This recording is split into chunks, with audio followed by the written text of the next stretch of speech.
the questions are always so universal. Like I answer it and anyone's like, oh, that's something that's relevant for me. We're all essentially going through the same thing. Jennifer, struggling to find a VA for ActiveCampaign. Any suggestions? Okay. So this, Jennifer, if you can join us on camera or on audio, let's get what are you trying to accomplish with ActiveCampaign? Let me know. Okay. Yes, I am trying to get an expert on ActiveCampaign to help us started. And I posted the ad on Upwork. They're doing with it. I don't know if there's a price point I need to stay within, if there's a certain like magic number that helps with that. Just some type of suggestion on this. Yeah. So I've been through the motions of hiring these 200 VAs. I used to care about how much it was. Again, all that matters is what you get out of it. So if the ActiveCampaign expert sets up whatever you need, it doesn't matter if they're $100 or $1,000 because the ROI and the value is there. So don't get bogged down on that. But the expected hourly rate, usually for something a little bit more like tool, is like between 6 to maybe max like 12 bucks an hour. But really honestly, it really doesn't matter. You give them a like limited hours, 10 hours per week, 15, 20, maybe max 20 hours per week, and you make it clear. What I want you to do is do whatever that is. Clearly write it out, and in a Loom video, just explain it. As you have a written version first, and then you record your Loom, you just explain it. You give them access, and then don't forget the due date, obviously. Today's thing, so done by Wednesday at 3 p.m. Eastern. Give them that, and then check in.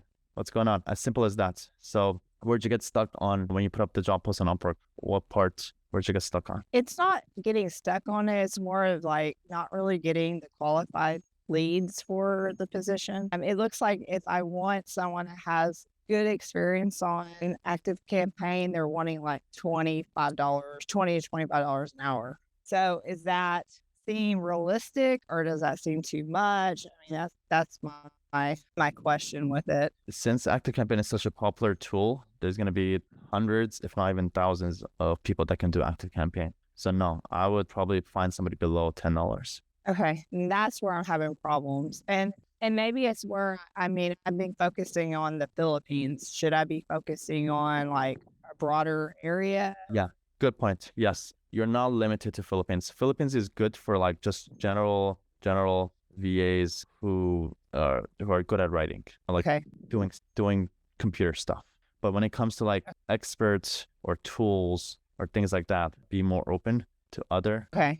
Yeah. Okay. I'll try that and see if that helps. For sure. And if you're not sure or whatever, sometimes what I do is put up 2 job posts, one just for Philippines and one just for the world, and see what you get out of it. Okay. Just the benefit of Philippines, just easy to work with. Right. No, I did use someone recently to do a website. It was excellent to work with. So go back to the drawing board. If you see, go to all the people that send the proposal, sort about the lowest hourly, just go down. If you see somebody send an offer, if not, just repost another job post. Make the job post simpler. I just need an ActiveCampaign expert to just do this and this, blah, blah. Just keep it very short and just see who else applies. Be sure to find somebody below. Okay. Okay, perfect. Thank you. Sabrina says, as of today, what's the best channel to use for marketing and ads? Facebook, Google, does it vary by practice type? First step, okay, yes. So the first thing is yes, absolutely matters on the specific practice type, and it changes all the time depending on saturation, where you're based, things like that, and what's working now, etc. So Sabrina, do you want to just address it for estate planning? If it is, I'll tell you, like if I was an estate planning lawyer. Yes, please. Yes. So I'll just put myself in your shoes. What would I be doing? And I think of it like a ladder, traffic ladder. Again, it changes depending on different practice types. And for what state is this? Alabama. Okay. All right. So what I would do myself, and it usually goes with the easiest and most likely to be successful to a little bit more higher variant where it could think. So what I mean is Google. I would start off with Google LSA first because it's by far the easiest to set up. Okay. There's no landing page needed. You're trained directly for calls, for 30-second calls. You could also dispute spam calls or whatever, and very good tracking. That means, let's just say, do you have a $3,000 budget? It'll show you that you got whatever 20 calls that came to you, whatever, just came out to $30 per call. And then if you're doing your tracking right, where it came from, well, I got 7 clients from it, then you'll know with clarity what is your cost per acquisition. So it's very clear. It gives you that cost. There's no hidden costs. Just like you set the budget and then you keep track of how many clients come from that source. So that'll be number one. Are you running anything right now, Sabrina? No. Okay, so I would start off with this. For that, Brian is actually going to be MLA Live. Brian, I don't know how to say his last name. Slofson is the person you want to talk to. If you just email Sam, my legal academy, I have a VA who will respond back to you and introduce you to Ryan. He's a very transparent guy. He'll tell you as it is. And that's what you should look into first. If not, it will be Google Ads. Same idea, but it will require a funnel, which will usually the marketer will set up for you. A little bit more higher variance because it depends on the clicks and the conversions of your landing page, things like that. It's a little bit less unclear how it will be, but still very profitable. Still very profitable. The other thing to address that I hear all the time is just in having enough of a budget. Okay. So it's like a PSA. If you're going to hire a marketer to run your ads for you, spend at least $3K. At least give yourself a chance. If it's like $1,500, $2K, the money that you give to the marketer compared to money to Google that you give to actually get the result that you want, it doesn't match up. And the ROI is going to be very close. So instead, it's better to just give it a hefty budget early, give it enough to give it a chance versus being in this very little budget where, again, don't forget, this is all based on auction. So if you're spending like, just say, it's $1,500 and someone else is spending $5K or $10K a month, well, over time, Google would rather take somebody's $10K than your $1,500. So you need to be able to compete. So just spend enough. Other thing is it takes 3 months to actually know whether this works or not. The first month is always the most expensive and least leads because Google doesn't know you. They don't trust you, basically. So they're not going to show you as often. They're going to want to see whether you're picking up on the phone calls. Are people who are calling in? Are they staying on the phone calls? They track all of that. And then once you build that trust, then they start showing you more and more. So first month 1, I expect to lose money. But you should be able to still to sign up a couple of clients. If you're not signing up any clients, usually it's a conversion issue, which is another conversation, but we'll talk about that another time. Month 2, you want to break even. Month 3, let's make some money. So that means don't trip out right here and don't trip out right here. Just keep at it until you get through 90 days with, again, not changing your budget, sticking with your budget, not just, okay, well, I wanted 3K my first month. Okay, I lost money. Okay, let's just do 2K or 1K and see how that goes.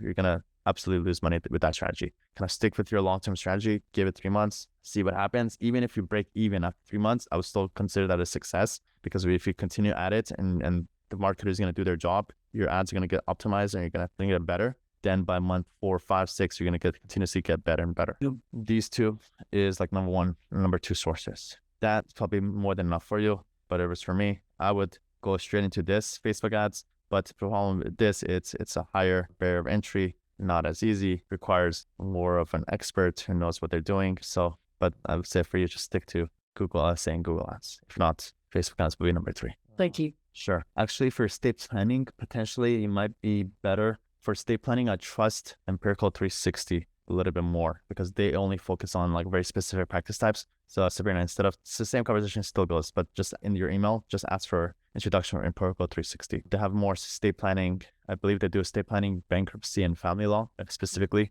And they have like guarantees and things like that. So that might be a little bit potentially better for those practice types. Sabrina, what's your designated budget that you're thinking of doing? I had no idea. That's part of the reason why I was asking the question, because I need to know that first. So, okay. How much is an average client for you?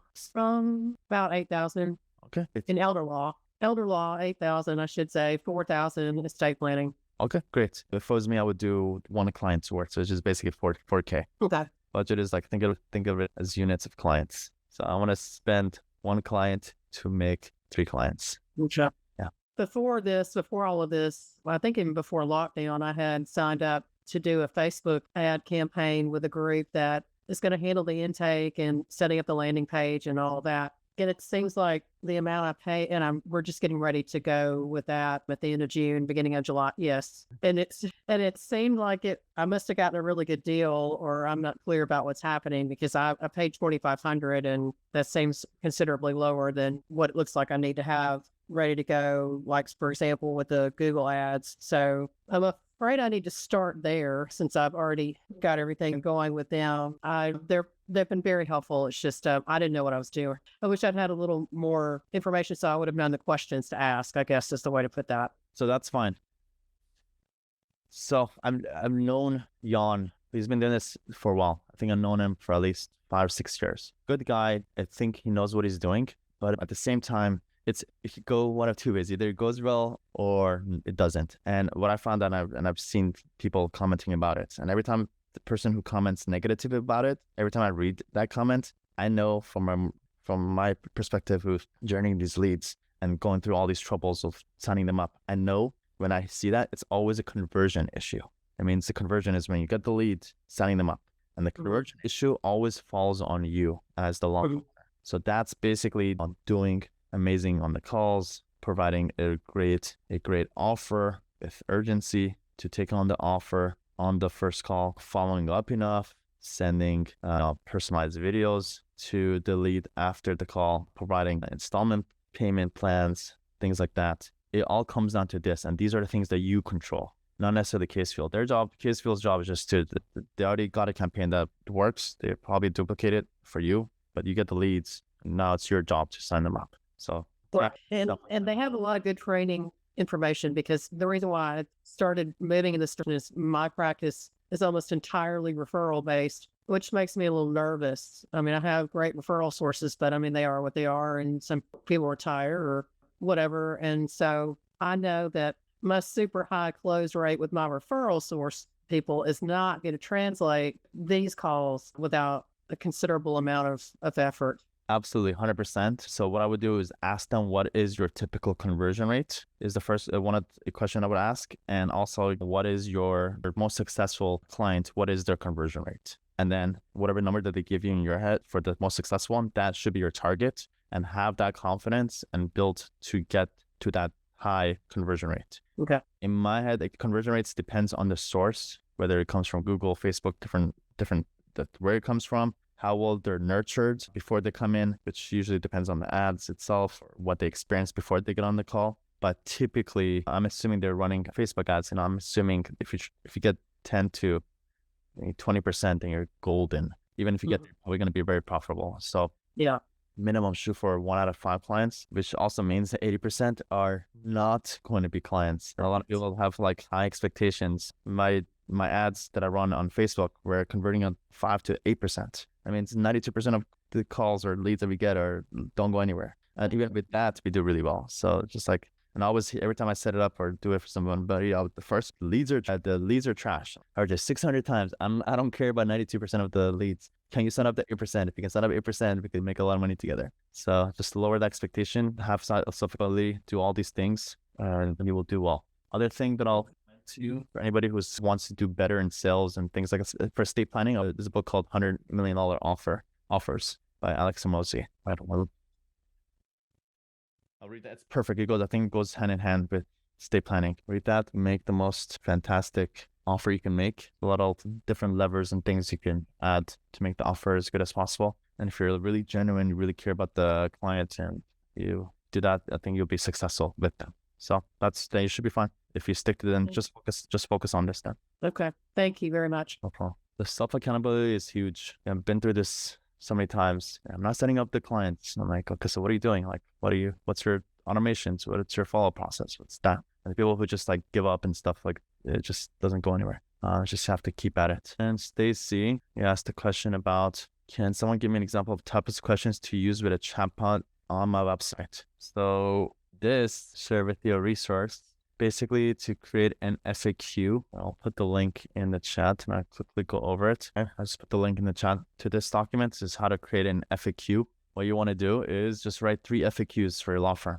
How long does it take? What do I need to get started? What do I get if I win my case? Like typical FAQ questions, like 2 or 3 questions. And then you take this prompts that I share with you, you fill it up, and right here you copy and paste the questions that you put here. This will give you at least 10, you could say even 20 questions if you really want. We'll give you 20 super optimized Q&A questions for your law firm. This is fantastic. I may bring this up in MLA Live, this part of it. This is used in a very particular way that I use in my marketing, but this is like the start of it. Just basically go through that, see what you get. You'll be pleasantly surprised to see this work. If you brought up a good point that I want to address also, if you want to join us on camera and audio, if you just put one message, which is, need this, I generally leave them converting to my team, okay? I generally basically leave the converting process to my team. If you want to join us. Hello. How's it going? Hi. Going good. This is the background. This was interesting. I love books. So I already got that book on Audible. Yeah. All right. So about this, yeah. So yeah, I was just saying, I think like something was missing. And when you said it's really up to the firm owner, I was like, that's interesting because I really thought it was up to my team. So I was just doing the consultations and just like disappear and then be like, did we sign this client type of thing? And yeah, that's just, I mean, and it works, but I'm not sure the conversion rate. So I'm finding that out now, like how we've been doing with the leads. I think we do get good leads and it's always great in the beginning, but the ones that I think will sign up, even though maybe I also had unrealistic expectations, like you also said, I know I can't sign up everyone, but at the same time, I don't know. So yeah, so that was what I said. How many intakers do you have? Intakers, one full-time one and one that's like in between. I think one of the issues I'm just having on a personal level is my team members do different things. So I have one full-time intaker only and another one that does intake sometimes on like other things too. So I don't, yeah. How's this one full-time intaker doing? How many clients does he or she sign up? It just really depends. It's mostly LSA calls. I got that full-time person because I signed up for LSA and we're getting all those calls. So I'm not able to really tell the amount per week because it just really depends. I think she's about 3 months now with us. So like training and trying to figure out the group. But so far, I think the most I've signed up one time was like 18. Well, not signed up. Consultations was like 18 in a week or something. It seemed like a really hectic week because I'm still the only attorney and in fact, I missed one of the trainings because I really don't want to be an attorney anymore. Like, I don't want to be doing the consultations. Like, I don't know how to get out of that, but that's just how it's been. I'm the only one. It's been 18 to 20 at the most, like, So yeah, this part-time, just remove this person from it. Either all in or all out, because they could be actually sabotaging your lead that you might be getting. They might be following up once, but not following through after that. So remove this person. So just only one intaker, just only intake. No, ideally you want to hire one more intaker. Yeah. Help with converting though. Well, we're gonna get there right now. Just going through it in order. So remove the one part-time person. Okay. One more intaker, because we have no idea right now. When you have one person, you have no idea. Besides the reporting that we're gonna get to, you have no idea if they're still good. Even if they sign up 10 clients, I don't know. Is that good? They could have signed up 15. Somebody better could have signed up 15. So we won't know until we have 2 people that have more or less the even number of hours and see which one. This one signed up 10. This one signed up 6. Okay, there's something there with the 10%. So we won't know until you have that second person to be able to compare them. So hire that one person. How much are you spending? How much are you spending on Google, let's say? Oh, right now it's like 2,500. So when you were saying the 3,000 thing, I was like, maybe I should add more. It's like 2,500 between paying the LSA people, which I don't really know if I want to keep their service. I want to keep LSA, but I don't know if I need to keep Ryan's team on because I paid them an additional 500 plus paying Google. I don't know. 100 is irrelevant. I'll show you what I mean. How much is an average client? 4,000 to 4,000. I think that's around, like 4,000. Yeah. Do you know about how many clients you get? Just approximate. Looks like if he's internet. No. So I'll wait on her. I'll wait until if he comes back on, but there's so much to be done here. She's leaving a lot of money on the table that I want to get to. Okay, I'm back. Yeah. Hey, Ify. All right, so I'm back. I don't know what happened. You just kicked me out. No worries. About how many clients do you get per month? I don't know. I think I'm having trouble knowing some of these numbers. Like, so I'm not keeping track of what I can. I know I have a lot that I'm just not tapping into because I'm still, even though I've been a member for like a year now, I'm still struggling with email marketing. Like, I just don't know what's going on. Like, it's just a lot of confusion. I have 4 VAs overall, and they're all doing so many different things. Like, I don't think that's a good method. Like they have different rules within the firm. I don't think you taught us that, but that's what's going on right now. And so I can't really tell you how many clients I get in a month. But my goal was to get like $20,000. But I don't know if that's even a good amount to get like every month from different sources type of thing. So that's just where I'm at. You won't get there unless if your numbers, which is all these things. And you don't necessarily have to. You just have to delegate it out. I'll get to how to get it delegated out for you to find out. But just know you have no idea. You won't get to 20K until what's going on. So let me just share with you my thoughts. So you need to know how many clients. First thing is you need to know with clarity. How many clients you got per month the last 3 months from Google LSA. And the way to do that is today you go message your intaker, hey, go that you could create the Google Sheet or say, hey, go on a Google Sheet, list the months on going down the rows this year. So January through whatever till June, and tell me how many clients you signed up, or re-signed up, what was the value for all those clients per month, and what were the names of those clients. So that way, and whatever, and give them access to whatever that they need to be able to find that out. Okay. So that's your numbers right there. Numbers on a monthly basis on a Google Sheet. Okay, my intakers are actually on this call, and so they're sending me messages. So maybe we have that data. I just don't know it. Good. But I definitely need to know. Yeah. So just do that on a quick little Zoom call right after this. So based on that, you get clarity. Well, how much money we made per month. So based on that, even me looking at this, when you told me 2,500, this is way too low. If this number is above like 8K per month, then you should be spending at least 5K. If it's more than that, then even more. So this is too little. This is irrelevant. $500, it doesn't matter. Again, as long as they're getting the ROI, who cares? It could be $1,500. It doesn't matter as long as it's profitable and you're making money. Just the only problem is this should be way more. 500 is not gonna do anything for you. Okay, it's actually 2,000. I said 2,500, which is like plus accelerate, but. So I'll definitely look into that. But I don't hit the numbers though. I think I was waiting am I expecting to hit that amount from Google or just put that as a goal, whether I hit it or not? That's something I'm not always clear on. You need to know where you're at first. That in these months with the $2,500 budget, I made about 10K per month. So let's just say you're going to do an experiment. In July, I'm going to go up to 5K and see where was that an increase. If there was an increase, the 5K increase worked. Let's go up to 500. Go to 7,500. How did that do? Okay, I got to 7,500. The profit margin came down, but am I still profitable? Yes. Okay, what happens if I try 10K? Okay, we made more money. Am I as profitable? No, but am I still pretty profitable? Yes. Okay, what if I go more? And continue on a month-to-month basis, evaluate how much money you made versus the lever that you have, which is how much money you're spending. Okay, and sorry, just to be clear, this amount you're talking about is from the leads, not just in general in the firm, like any amount I'm getting, like just 20K, because my 20K was just 20K in general. I really was from the source. From the source. Yep. Okay. Yeah. From the source. That's okay. Yeah. Okay. Once you have that Google Sheet. All right, cool. And so so if this is my first step and I know this information, is this how I then get to converting better, or I don't know what I need to learn or do? I feel like sometimes I'm not delegating properly maybe, or something. I don't know. Like, I just feel like something is, I don't know.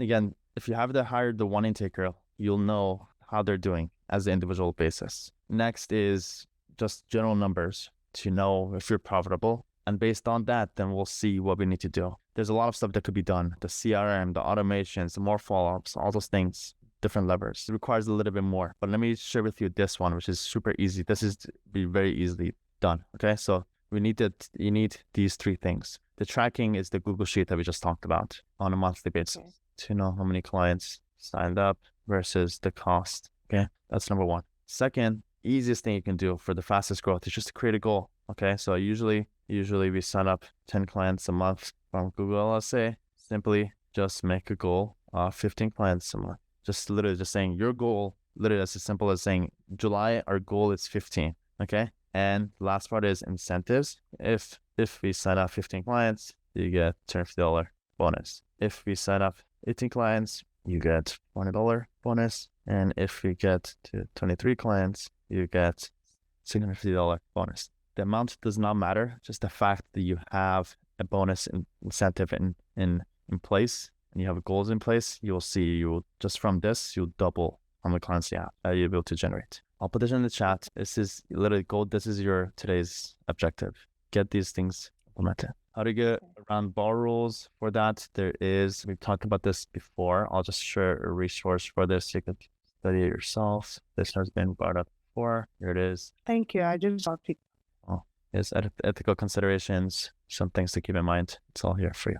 And some other resources and things to have in mind. So, all right, Kevin, you shared some good advice for Iffy. You want to share your thoughts about this and if it's relevant for everybody. But Kevin, you want to give your... Yeah, for sure. So I make this joke all the time. I'm Asian, so I'm a big numbers guy. I always make the decisions, the numbers, right? So I think the biggest point, Sam made this already, but the very first thing is understanding your numbers. And the biggest ones I look at is like Sam's, the cost per acquisition, or how much are you paying per client? Now, in order to figure out how much money you want to pay to actually acquire a client, you have to understand how much each client is worth now. Right. So like Sam said, figure out how many clients that you're getting on a monthly basis and how much revenue you're bringing from each specific source. Right. From each specific source. But if you're not running any Google LSA or anything, like everything's just referral based, or you only have one source, obviously just make the numbers work. Right. So if you get 10 clients and you made $20,000 in that month, then each client is basically worth $2,000. Now, when you start looking at paid sources, you have in your mind that if you're paying more than $2,000 to get one client, you're basically losing money,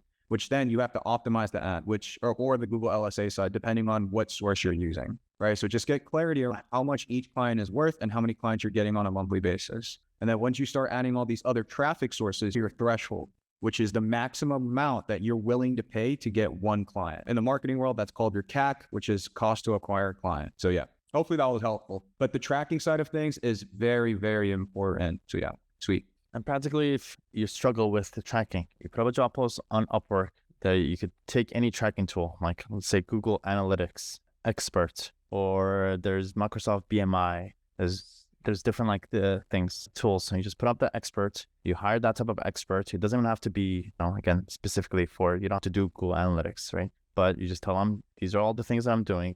This is what I'm currently tracking, and these are my whatever access. I'm just need to figure out for the past 6 to 12 months, how many clients did I get from each source? Go figure it out and let me know if I have any holes where you can't figure it out. If there's holes, then what do I need to do to track that? Whether it be calls that are coming in, okay, we need to get a dedicated tracked phone number for that. If there are leads coming in, okay, every time a lead comes from that source, automatically add it to my CRM, tag them as so, or add it to a Google Sheet so I could tag them as so. And then just marketing and growth just becomes a lot easier when you just do it based on that. Again, that's most of my time goes to that. It's just knowing my numbers. That's all I do. Just numbers all day long on each source, what's going on, and just play the number games. So it's crucial for it to go. I had the question earlier about, are there countries we should target for the VAs? Because when we use Upworks, there's a whole lot of countries out there, and I'm a little hesitant with some data issues. Yeah, let's address that. So let me just bring up one thing and then I'll address it.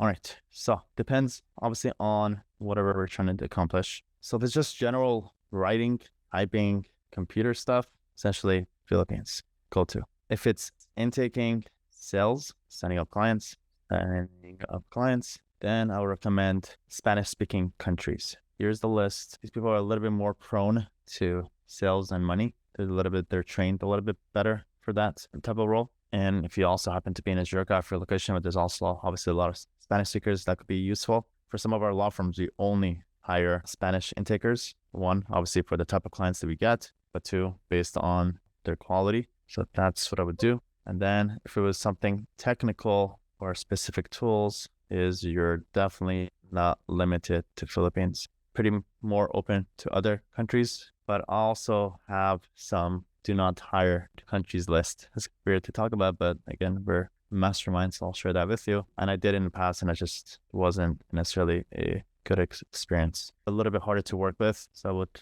potentially avoid these. Any questions, Jason? That's very helpful, because when we go on Upworks, I'm starting to see people from across the globe. I wasn't sure who to target. Yeah, if you have a hard time finding enough people to recruit, usually it's your job post. So simplify it, make it a lot less intimidating, make it easy for people to apply. It's like a top of the funnel. Bring as many people to come apply. And then once you give it like a day or two for people to apply, you go back to review the proposals. you sort it by the lowest hourly rate, and you go down and to see who has the most experience, most hours, highest reviews, things like that. And you just go down. And what I do, rule of thumb, I just hire 2. Always hire 2, give them both a short task. I don't interview them at all. I don't need to interview them. Just go do your work.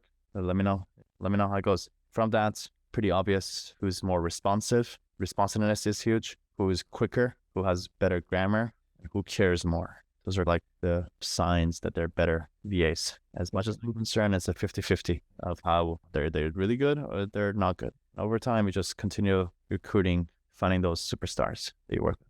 The market is still good. Right now, it's still good. But you can imagine in a couple of years, it'll get more and more competitive and tougher to get these really good VAs. So go scoop them up. And the other thing is the hourly rate doesn't matter as much as you think.